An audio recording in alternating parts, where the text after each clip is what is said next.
하나님이 하십니다. 볼륨 좀 올려주세요. 하나님 하십니다. 우리 옆분과 인사합니다. 참 잘 나왔습니다. 큰 은혜 받으시길 바랍니다. 자, 오늘은 매추감사주일 예배로 하나님 앞에 드립니다. 하나님께서 이제 성경에 보면은 하라는 말씀과 하지 말라는 말씀들이 있어요. 특별히 하나님께서 강조하면서 광야길에서 이스라엘 백성들에게 너희들이 가나안 땅에 들어가면 반드시 지켜야 될 명령이 있다. 그것이 바로 절기 명령입니다. 그래서 오늘 우리가 그 절기의 첫 번째 절기인 매추감사주일 예배로 하나님 앞에 드리는 겁니다. 그럼 하나님께서 왜 특별히 절기를 지키라고 명령을 했을까? 이 절기를 지키라는 것은 바로 감사절을 지키라는 것이거든요.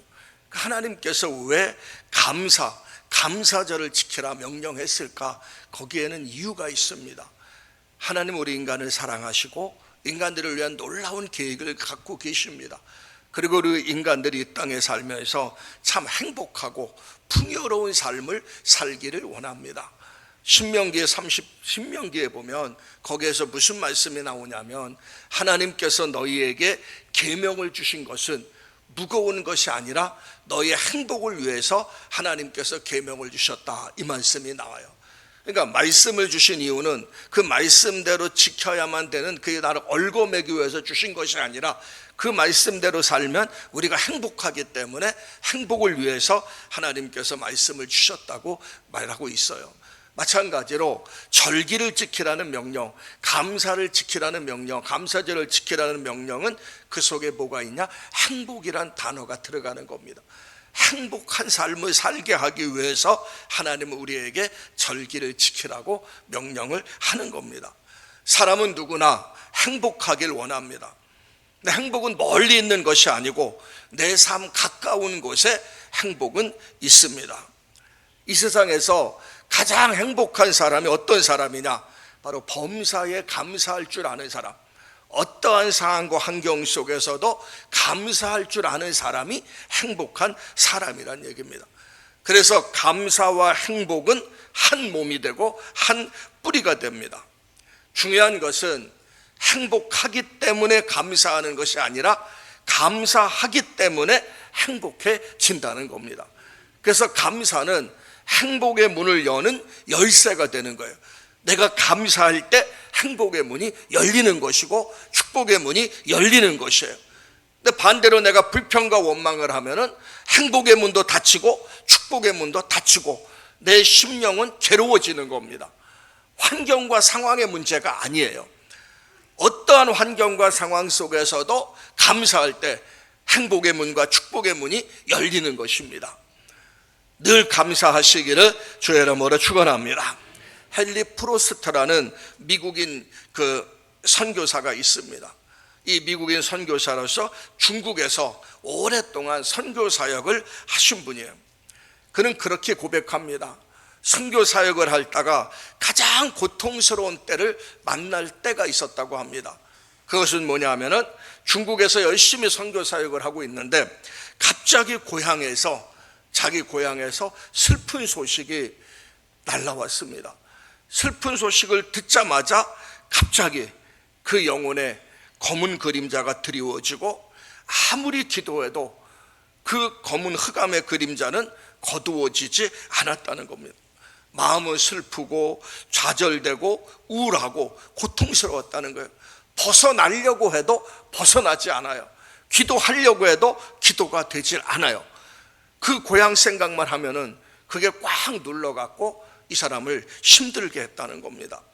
그런데 어느 날 이 프로스트 선교사가 선교본부에 가게 됩니다. 선교본부에 갔다가 벽에 쓰여 있는 글씨를 보게 됩니다. 거기에는 무슨 글씨가 쓰여져 있냐면 Try Thanksgiving, 감사를 해보라, 감사를 시도해보라는 그 글자가 그 선교센터에 그 벽면에 쓰여 있었던 거예요.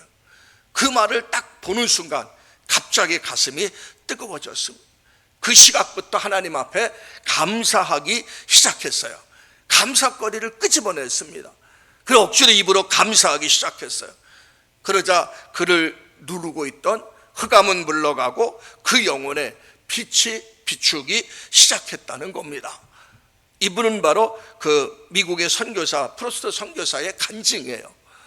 삶을 살다 보면 사업상의 어려움이 빠질 수도 있습니다. 갑자기 몸에 건강 이상이 찾아올 수도 있어요. 친한 친구나 친한 사람을 통해서 상처를 받을 때도 있습니다.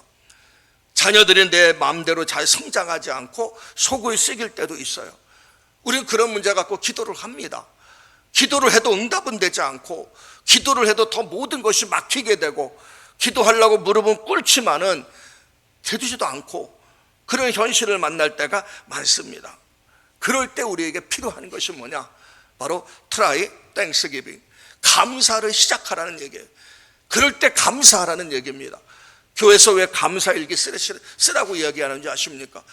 우리는 평상시에 감사거리가 너무나 많은데도 불구하고 감사하지 못합니다. 그런데 나도 모르게 사이에 감사를 쓰다 보면 이제는 저절로 우리의 삶의 스타일이 감사의 사람으로 바뀌게 됩니다.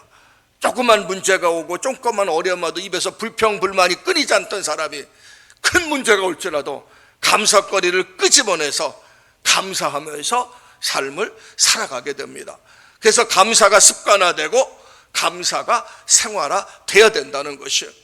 없는 것으로 원망하지 말고 이미 주신 것에 대해 감사하고, 사라진 것에 대해서 불평하지 말고, 남아있는 것에 감사하고, 약한 것에 대해 고민하지 말고, 아직도 나에게 남아있는 작은 부분일지라도 강한 것이 있다면 붙잡고 감사해야 된다는 겁니다. 어떤 상황과 형편에서도 모든 것을 합력하여 선을 이루시는 하나님을 믿는 자녀이기 때문에, 하나님을 믿는다면 감사를 시도해 보시기를 주의 이름으로 축원합니다. 하나님이 우리에게 원하는 게 바로 그거예요. 왜 하나님께서 감사절을 지키라고 명령했겠습니까? 감사할 수 없는 상황임에도 불구하고 감사를 시도하라는 것이고, 감사의 상황이 엄청나게 많이 주어졌음에도 불구하고 감사하지 못하는 우리를 향해서 감사하라고 말씀하고 있는 거예요. 성경에 보면 유대인의 3대 절기가 나옵니다. 하나는 유월절이고, 하나는 칠칠절이고, 또 하나는 초막절입니다. 유월절은 이스라엘 백성들이 애굽에 430년 노예 생활하다가 하나님 은혜로 애굽에서 출애굽합니다. 그 애굽에서 출애굽한 그 해방된 날을 기념해서 드리는 절기가 바로 유월절입니다. 이 초막절은 다른 말로 말씀드리면 수장절이라고도 하는데, 이스라엘 백성들이 집도 없이 광야에서 장막을 치고 자던 때를 기억하며 기념해서 드리는 절기가 바로 초막절이에요. 근데 이건 다른 말로 말씀드리면 수장절이라고도 합니다. 1년 동안 농사를 지어서 곡식을 창고에 집어넣고 그곳에서 광야 생활을 회상하면서 일주일 동안 절기를 지키는 것이 바로 초막절, 수장절이라고 합니다. 그리고 오늘 우리가 지키는 절기는 매추절이라고도 하고, 칠칠절이라고도 하고, 초실절이라고도 하고, 오순절이라고도 합니다. 가장 다양한 이름이 있어요. 초실절이라는 것은 첫 열매, 처음 열매를 드린다는 의미에서 초실절, 이건 종교적인 의미입니다. 맥추절이라는 것은 농사적인 이름으로서, 맥추절은 땅에 씨를 뿌리고 물을 주고 잡초를 뽑아주고 거름을 주어서 이른 여문 곡식을 추수하면서, 첫 열매를 추수하면서 하나님 앞에 감사함으로 드리는 절기가 바로 맥추절입니다. 이 칠칠절이라는 것은 이스라엘의 출애굽 역사와 관련되어 있어요. 출애굽하고 난 뒤에 7주 만에 그들은 시내산에 도착을 합니다. 도착해서 하나님으로부터 계명을 받아요. 그때를 기념하는 게 바로 칠칠절입니다. 그리고 이때는 다른 말로 말씀드리면 49일이 지나면 50일이 되기 때문에 오순절이라고 하고, 모세가 시내산 하나님 말씀을 받고 이스라엘 백성들이 마가의 다락방에서 성령 받은 날을 기념하는 게 또 오순절이에요. 근데 그게 다 같이 다 맞물려 있습니다. 칠칠절, 맥추절, 그리고 초실절, 오순절, 그 하나를 다 묶어서 그냥 맥추 감사주일이라 이렇게 하나님 앞에 드리는 겁니다. 성경에서 구체적으로 맥추절이라는 이름으로 해서 지키라는 말씀이 출애굽기 23장 16절에 처음 나옵니다. 저 말씀이에요. 같이 읽습니다. 시작.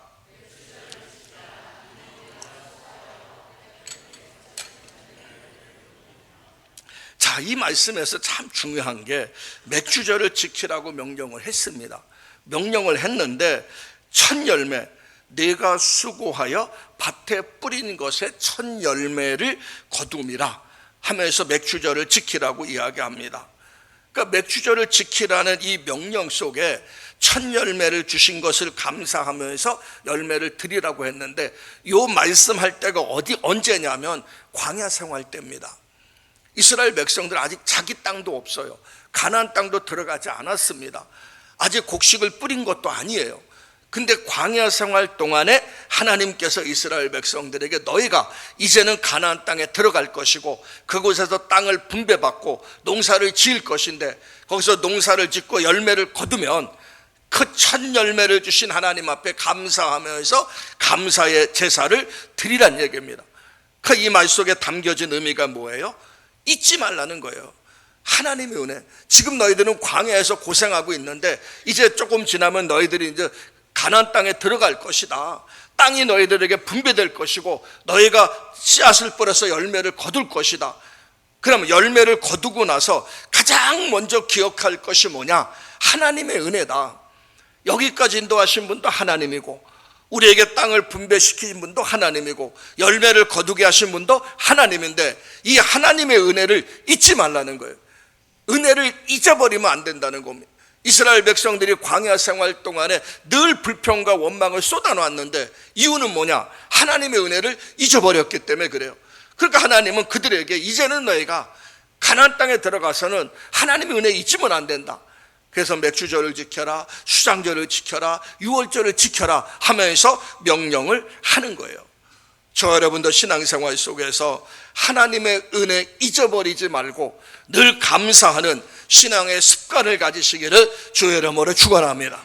나를 구원하신 하나님의 은혜, 여기까지 인도하신 하나님의 은혜, 앞으로 내 삶을 인도하실 하나님의 은혜, 이것이 우리 신앙생활 속에 회복이 되어야 됩니다.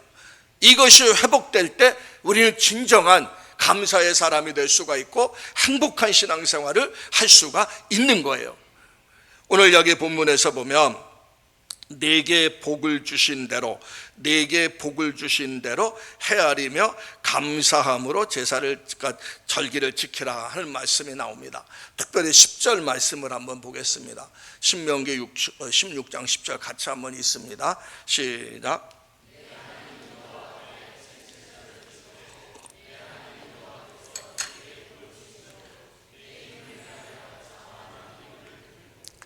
자, 저 말씀을 자세히 보면은 내게 복을 주신 대로 이 말씀이 나옵니다. 내게 복을 주신 대로 헤아려서 감사함으로 하나님 앞에 절기를 지키란 얘기입니다. 이미 하나님께서 나에게 복을 주셨어요. 복을 안 주신 상태에서 절기를 지키라는 것이 아니라 내게 복을 주신 대로 헤아려서, 하나님이 엄청난 복을 주셨기 때문에 내게 복을 주신 대로 그것을 내가 헤아려서 생각해 보면서 너는 하나님 앞에 감사의 제사를 드리란 얘기입니다. 그래서 복을 주신 대로 우리는 어떻게 감사해야 되는가, 세 가지 의미가 저 말씀 속에 담겨져 있습니다. 첫 번째 의미는 뭐냐? 자원하면서 감사하라는 얘기예요. 다시 한번 6장 10절 말씀을 한번 보길 바랍니다. 다시 한번 띄워주세요. 6장 10절 말씀, 내 하나님 여호와께서 내게 복을 주신 대로 내 힘을 헤아려 자원하는 예물을 드리고, 이 말씀이나 자원하는 예물을 드리라는 말은 억지로 마지못해 복을 받으려고 그렇게 하나님 앞에 예물 드리지 말고 자원하는 마음으로, 저 속에 뭐가 담겨져 있습니까? 감사함이 담겨진 거예요. 자발적으로 자원하신 마음으로, 하나님께서 내게 복을 주셨으니까 자원하는 마음으로 하나님 앞에 감사를 표현하라는 얘기입니다. 그러니까 하나님이 우리에게 원하는 것은 자원하는 감사예요. 늘 자원하는 마음으로 감사가 회복되는 그런 신앙생활을 하길 원한다는 거예요. 남아프리카 공화국 하면은 제일 먼저 떠오르는 사람이 누구냐면 넬슨 만델라입니다. 넬슨 만델라인데, 이 전 남아프리카 공화국 대통령이죠. 넬슨 만델라인데 그는 세계인의 존경을 받는 대통령이었어요.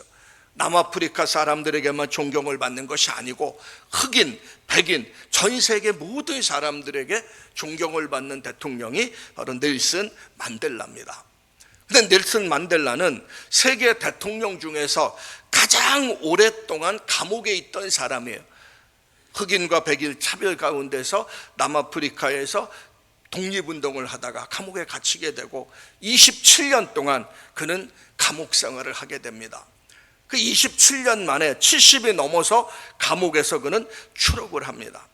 사람들은 그렇게 생각했어요. 만델라가 아주 허약한 상태로 나올 것이다. 왜? 27년 동안 감옥에 있었고 그것도 70세가 넘었는데 얼마나 몸이 상하겠습니까?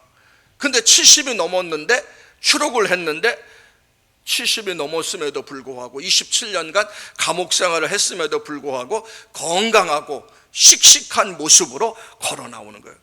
얼굴에는 웃음이 환하고 평안한 모습이었고 건강한 모습이었고 정말 씩씩한 모습으로 그때 걸어 나오는 겁니다. 사람들이 다 깜짝 놀랍니다. 그래서 취재하러 왔던 한 기자가 질문을 던져요. 다른 사람들은 5년만 감옥살이를 해도 건강을 잃어버려서 알아서 건강을 잃어버려서 앓은 자, 나약한 자의 모습으로 나오는데 어떻게 27년 동안 감옥살이를 하면서 연세가 70이 넘었는데도 그렇게 건강하고 환한 얼굴로 나올 수 있습니까? 그렇게 질문을 던졌어요. 그때 만델라가 그렇게 답변합니다. 나는 감옥에서 늘 하나님 앞에 감사했습니다. 하늘을 보고 감사했고 땅을 보고 감사했고 물을 마시며 감사했고 음식을 먹으며 감사했고 노동을 강제 노동을 하러 나갈 때도 감사했고 늘 감사가 내 입에서 떠나지 않았습니다. 그래서 내가 감사했기 때문에 나는 건강을 지킬 수가 있었습니다. 이게 70이 넘어서 27년 감옥 생활하고 나온 넬슨 만델라 대통령의 고백이에요. 그는 감사함으로 그 어려운 환경을 이기고 그곳에서도 그곳을 천국을 만든 사람이 바로 넬슨 만델라입니다. 오늘날 신앙생활하면서 정말 힘들고 어려운 상황 속에서도 천국을 만들며 사는 사람이 있고 좋은 환경 속에서도 다른 사람과 비교하고 그래도 괜찮은데도 불구하고 그곳을 지옥을 만들면서 삶을 사는 사람들이 있다는 얘기입니다. 세상 사는 거 그렇게 만만치는 않죠. 삶을 살다 보면 다양한 힘들고 어려운 일이 생길 수가 있습니다. 갑자기 건강이 상실될 수 있고 갑자기 물질이 날아가고 사업이 힘들고 사건 사고가 수없이 생길 수도 있습니다. 그럴 때마다 우리에게 필요한 것은 뭡니까? 감사란 얘기예요.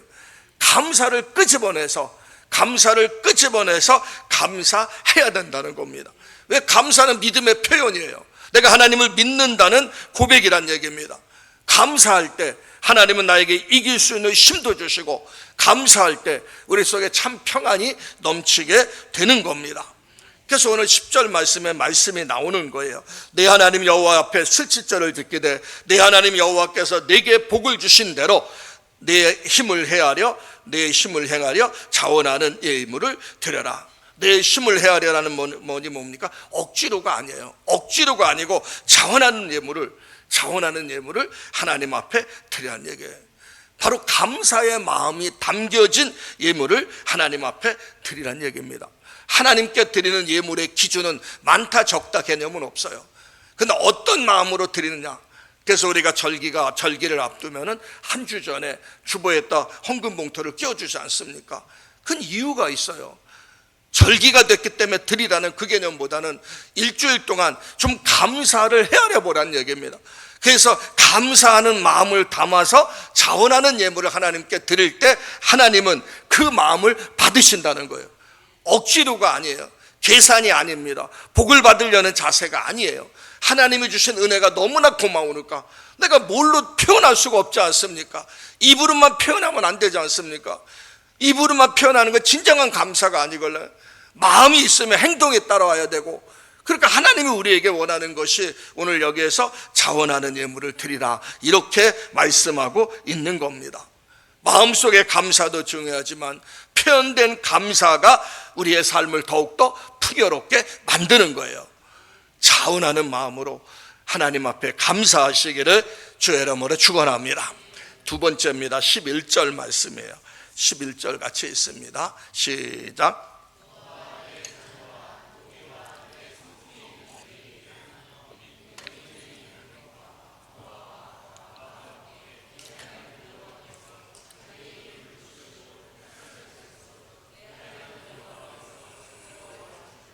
자, 저기서 중요한 단어가 즐거워할지니라 이 말씀입니다. 은혜 받은 자는 온전히 즐거워해야 됩니다. 그러니까 하나님을 향해 즐거운 마음을 가져야 됩니다. 하나님은 우리가 즐겁게 살기를 원합니다.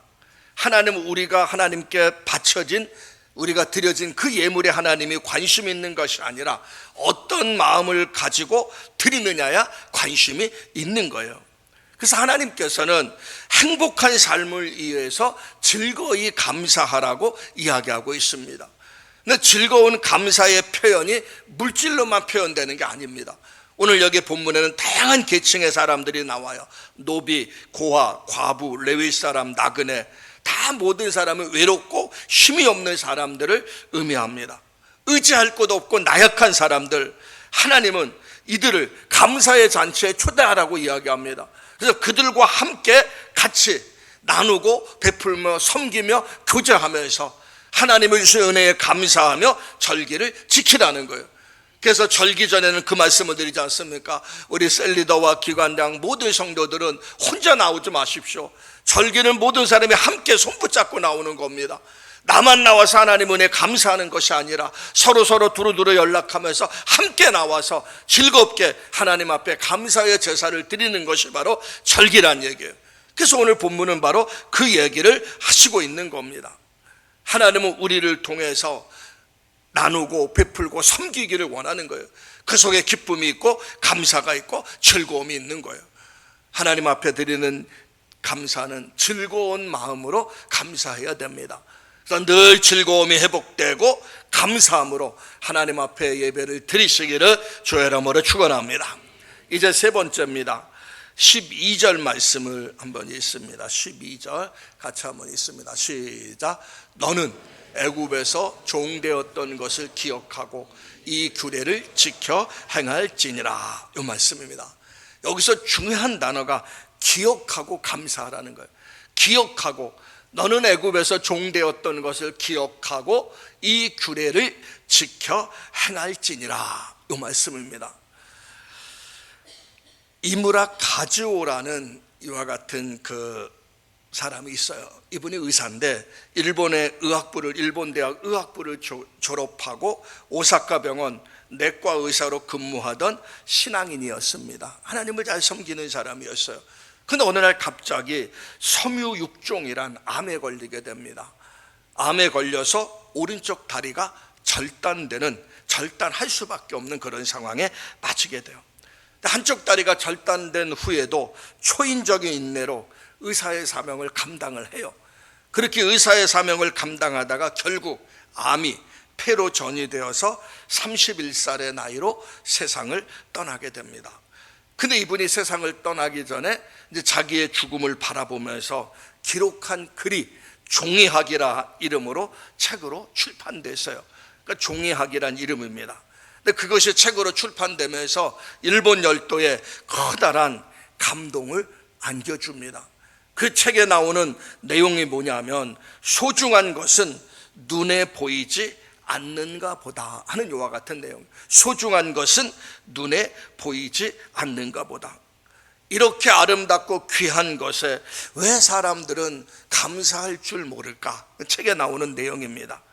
아버지가 계시고 어머니가 계시다는 것이, 형제가 있고 친구들이 있다는 것이, 손을 들이고 다리를 들이고 손을 뻗어 무엇을 잡을 수 있고 가고 싶은 곳을 마음대로 갈 수 있다는 것이, 이것보다 더 멋지고 감사한 일이 있을까? 그런데 아름답고 귀한 것은 아무도 감사할 줄 모르고 그거를 당연하다고 생각한다고 이야기하고 있습니다. 그 글에 나오는 내용입니다. 하루 세 끼 밥을 먹고 밤이 오면 잠자고 다음날 아침을 맞는다는 것, 웃고 울고 노래하고 소리치고 뛰어다닌다는 것, 산에 오르고 바닷가를 거닌다는 것, 온갖 자연의 멋진 아름다운 것에 아무도 감사할 줄 모르고 산다는 것, 너무나 희한한 일이 아닌가. 그 모든 것이 얼마나 눈물 나게 소중한 것인데, 그 모든 것이 얼마나 아름답고 신나는 것인데, 그 모든 것이 얼마나 감사한 것인지 아무것도 모른다. 그걸 아는 사람은 그 모든 것을 잃어버려 본 사람만이 그것에 대한 감사를 안다, 이 표현이에요. 너무나 감사한 게 너무나 많아요. 사실 내가 존재하는 것 자체도 하나님의 은혜입니다. 여기까지 온 것도 하나님의 은혜예요. 오늘 이렇게 하나님 앞에 예배드릴 수 있는 것 자체가 하나님의 은혜입니다. 지금 내가 누리고 소유한 모든 것들 하나님의 은혜입니다. 하나님의 은혜 없이는 살 수가 없어요. 모든 것이 하나님의 은혜입니다. 특별히 나를 죄악에서 건져주셔서 하나님의 자녀로 삼아주시고 영원한 천국 백성이 되게 한 것, 가장 큰 하나님의 은혜입니다. 근데 그런 것에 대한 감사가 없어요. 늘 내 삶에 일어나는 문제만 갖고 그것 때문에 불평과 원망하면서 사는 거예요. 하나님이 우리에게 모든 것을 주셨는데 감사가 없는 거예요. 사실 하룻밤 자고 그 다음날 아침에 딱 일어나면 얼마나 감사한 거 아닙니까? 하루를 일어난 것도 감사한 것이고, 밥을 마음껏 먹을 수 있다는 것도 감사한 것이고, 돌아보면 모든 것이 하나님의 은혜인데 우리는 하나님의 은혜를 잊어버리고 살 때가 너무나 많은 것이에요. 감사는 그래서 선택입니다. 주어진 일에 기억하면서 감사할 때 우리는 진정한 축복의 주인공이 될 수가 있는 거예요. 그래서 오늘 12절 말씀에 너는 애굽에서 종되었던 것을 기억하고 이 규례를 지켜 행할지니라. 이 규례가 뭡니까? 절기입니다. 애굽에서 종되었던 것을 기억하고 절기를 지켜 행할지니라. 과거를 잊어버리지 말라는 겁니다. 과거에 베푸신 하나님의 은혜를 기억하라는 거예요. 생각이란 단어는 think라고 이야기합니다. 그런데 감사라는 단어는 thank입니다. 그러니까 감사라는 것은 생각하는 사람만이 감사할 수가 있어요. 생각하는 사람만이. 그리고 감사가 없다는 것은 생각이 없다는 겁니다. 하나님의 은혜를 잊어버리면 안 되는데 너무나 은혜를 잊고 우리는 삶을 살아갈 때가 너무나 많다는 거예요. 과거에서부터 지금까지 지켜주신 하나님의 은혜를 기억하는 사람은 감사할 수밖에 없습니다. 하나님의 은혜를 전혀 모르고 내 힘과 내 열심으로 이 모든 걸 이뤘다고 생각하는 사람은 감사할 수가 없어요. 그 사람들은 교만한 사람입니다. 그리고 나중에 잃어버리고 나서야 이 모든 것이 하나님의 은혜인다면서 후회하게 되는 것이죠. 우리는 하나님의 은혜를 잊지 말고 늘 감사하며 신앙생활하는 저와 여러분들이 되셔야 됩니다. 이스라엘 백성들이 광야 40년 동안 왜 그렇게 불평과 원망했습니까? 그들이 불평과 원망한 이유는 딱 한 가지예요. 하나님의 은혜를 잊어버렸기 때문에 그래요. 애굽에서 종살이 할 때 그들은 늘 너무나 힘들고 괴로우니까 하나님 앞에 탄식하며 기도했어요. 출애굽기 1장 2장에 보면 나옵니다. 하나님께서 그들의 기도를 들으셨어요. 그들이 애굽 땅에서 노예 생활로 힘들어하는 그 모습을 들으시고 하나님께서 모세를 보내셔서 그들을 출애굽했습니다. 그 출애굽한 것 자체가 하나님의 은혜 아닙니까? 출애굽한 뒤에 앞에 홍해바다가 있었을 때 애굽 바로 왕이 후회하고 이스라엘 백성들을 잡으러 올 때 하나님께서 홍해바다를 가르시고 이스라엘 백성들을 무사히 건너게 하시고 뒤따라오던 애굽 군대는 그곳에 다 수장되지 않았습니까? 하나님의 은혜예요. 그 놀랍고 엄청난 광경들을 그들은 체험했습니다. 그러면 그들은 늘 감사해야 되고 이제는 어떤 상황과 환경을 딱 만나도 하나님 바라보면서 하나님 도와주십시오 하면서 외치면 되는데 그들은 광야길 들어가면서부터 하나님 바라보지 않아요. 매 문제만 생기면 불평 원망해요. 이유는 뭡니까? 은혜를 잊어버렸기 때문에 그래요. 오늘날 우리도 그렇게 신앙생활하는 사람들 많습니다. 조금 어려우면, 조금 문제 생기고 조금 어려우면 입에서 불평과 원망을 달고 살아요. 하나님이 베풀어 주셨는데, 하나님이 은혜를 주셨는데 과거에 주신 은혜는 싹 잃어버리고 현재 문제만 바라보면서 불평과 원망을 쏟아놓을 때가 너무나 많다는 겁니다. 그런 사람들은 환경이 좋아도 불평원망해요. 그래서 우리가 교회에서 감사일기를 쓰게 하는 거예요. 왜? 체질이 바뀌어져야 됩니다. 감사의 체질로 바뀌어지지 않으면 아무리 좋은 환경이 주어져도 불평원망합니다. 그러나 체질이 바뀌어지면 나쁘고 힘든 환경이 있어도 먼저 감사를 끄집어내고 감사하니까 하나님이 그 길을 통해서 마음의 평안도 주시고 그 길을 통해서 하나님께서 역사를 내려주시는 거예요. 감사가 회복되기를 주의 이름으로 축원합니다. 하나님은 이스라엘 백성들 더 이상 광야길의 실수를 반복되길 원치 않았어요. 그래서 가나안 땅에 들어가면 절기를 지키라는 명령 속에 감사의 영성이 회복되라고 하나님은 그들에게 말씀하고 있는 겁니다. 그래서 가나안 땅에 들어왔습니다. 첫 열매를 거두게 됩니다. 얼마나 감격합니까? 자기들이 노력해서 씨앗을 뿌려서 열매가 거둬졌는데 얼마나 감사해요. 근데 여기서 중요한 것이 감사한데 그것이 시선이 누구에게 돌려가야 됩니까? 하나님께로 향해야 됩니다. 하나님, 귀한 땅을 허락하신 거 감사합니다. 첫 열매 주신 거 감사합니다 하면서 하나님께 향해야 됩니다. 그런데 첫 수확 거두고 나서 하나님을 향한 시선이 안 가고 자기들 자체 만족한다면 심각한 문제가 빠지지 않습니까? 그러니까 광야 생활 속에서 가나안 땅에 들어가기 전에 맥주절을 지키라고 말씀한 거예요. 우리가 지난 주일날 말씀 속에서 10명의 나병 환자, 정말 절망적이고 고통 가운데 살 수밖에 없던 나병 환자들, 그들이 예수님이 지나가신다는 소식을 듣고 멀리서 예수님께 부르짖죠. 예수 선생님의 우리를 불쌍히 여겨달라고. 예수님은 그들의 부르짖음을 들었어요. 그래서 가서 제사장에게 보이라고 이야기했고, 그 10명의 제사장에 보이러 가다가 10명이 다 치유받게 되고 나병에서 깨끗하게 치유됐어요. 이제 고통에서 벗어났고 저주에서 벗어났고 가족들을 만날 수 있고 앞으로 삶을 행복하게 살 수 있어요. 근데 그 10명 중에서 한 명만 예수님께 와서 감사를 표현했고 나머지 9명은 제 갈 길로 갔지 않습니까? 그렇게 감사할 수밖에 없는 상황인데 예수님의 은혜로 치유받았으면 당연히 예수님께 와서 감사해야지 어떻게 자기 길로 갈 수 있습니까? 그때 예수님께서 뭐라고 이야기합니까?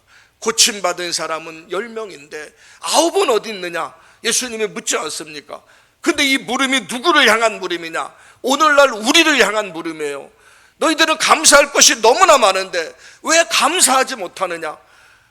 9명이 되지 말고 감사할 수 있는 한 사람의 나병 환자처럼 감사하는 그런 성도들 되시기를 주의 이름으로 축원합니다. 그럴 때 더 놀랍고 더 풍성한 은혜가 하나님이 우리에게 부어 주시는 거예요. 어느 날 장미꽃이 하나님께 원망을 했어요. 하나님, 왜 나에게 가시를 주셔서 저를 이렇게 힘들게 하십니까? 하나님께 원망을 쏟아놓습니다. 그때 하나님께서 그렇게 답변했다고 합니다. 나는 너에게 가시를 준 적이 없다. 오히려 가시나무였던 너에게 장미를 주었다. 하나님이 이렇게 얘기했어요. 엄청난 차이죠. 왜 나에게 가시를 주냐고 힘들게 하냐고 불평했던 사람에게 난 하나님은 너에게 가시를 주지 않았다. 하나님은 너에게 장미를 주었다. 가시나무였던 너에게 장미를 주었다.